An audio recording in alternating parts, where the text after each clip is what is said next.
କାରଣ ସ୍ୱର୍ଗର ତୃତୀୟାଂଶ ଦୂତଗଣ ତା ସହିତ ପଳେଇଲେ ପୁଣି। ତ କ୍ୱେଶ୍ଚନ ରହିଲା, ମୁଁ ଆଜି ନା କାଲି ଦେଖୁଥିଲି ୟୁଟ୍ୟୁବରେ ଗୋଟେ thumbnail, what did Lucifer promised them? ମୁଁ ଦେଖିଲି ଭିଡିଓ ଦେଖିଲି ଯେ କ୍ୱେଶ୍ଚନ ମତେ ବହୁତ ଇଣ୍ଟରେଷ୍ଟ ଲାଗିଲା ଆକ୍ଚୁଆଲି। ଆଉ ଭିଡିଓ ଅନ୍ କଲି ନାହିଁ, ମୁଁ ନ କରିକି ଅନ୍ଦାଜ ଲଗେଇଦେଲି। ମାନେ ସ୍ୱର୍ଗର ଦୂତ ବାହିନୀର ତୃତୀୟାଂଶ ଯଦି ତା ସହିତ ପଳେଇଲେ ମାନେ ସେମାନଙ୍କୁ କଣ ଅଫର କରିଥିବ ଯେ ସେ ପଳେଇଲେ ସେମାନେ ସବୁ ତାର ସହିତ, ପରମେଶ୍ୱରକୁ ଛାଡି ଦେଇକି। ନାଇଁ କି ଇଣ୍ଟରେଷ୍ଟିଂ କ୍ୱେଶ୍ଚନ ନାଇଁ କି?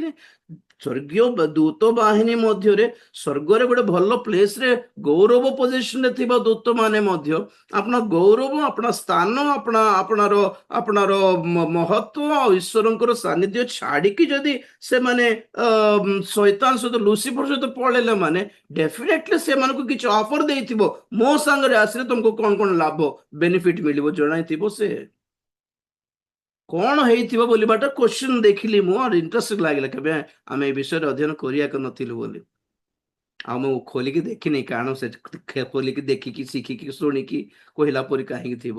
ଡେଫିନେଟଲି ସେମାନଙ୍କୁ ଅଫର ଦେଇଥିବ। ସମସ୍ୟା ଥିଲା ମୁଁ ବି ଈଶ୍ୱର ହେବି, ଈଶ୍ୱର ଯେମିତି ଈଶ୍ୱର, ମୁଁ କାହିଁକି ଈଶ୍ୱର ହେବିନି, ସେଇଟା ଥିଲା କିନ୍ତୁ ଥିଲା ନାଇଁ କି ତାର ମାଇଣ୍ଡରେ। ତ ସେ ଦୂତ ମାନଙ୍କୁ ସେଇ ଅଫର ଦେଇଥିବ, ତମକୁ ବି ସମସ୍ତ ଗୋଟେ ଗୋଟେ ଈଶ୍ୱର କରେଇଦେବି ଚାଲ। ତ ସେଇ ଅଫର ଦେଲେ ସବୁ ଦେବଦେବୀ କିଏ ବୋଲଛନ୍ତି? ସମସ୍ତଙ୍କୁ अपना अपना इलाकार अपना अपना एरिया अपना अपना हिसाब का देवी कर देवता देवी कर दे। सेम कैटेगरी आदम पाक जाकि आसिक सही कथा कहला हवा को कि तुम्हें ईश्वर परी हो।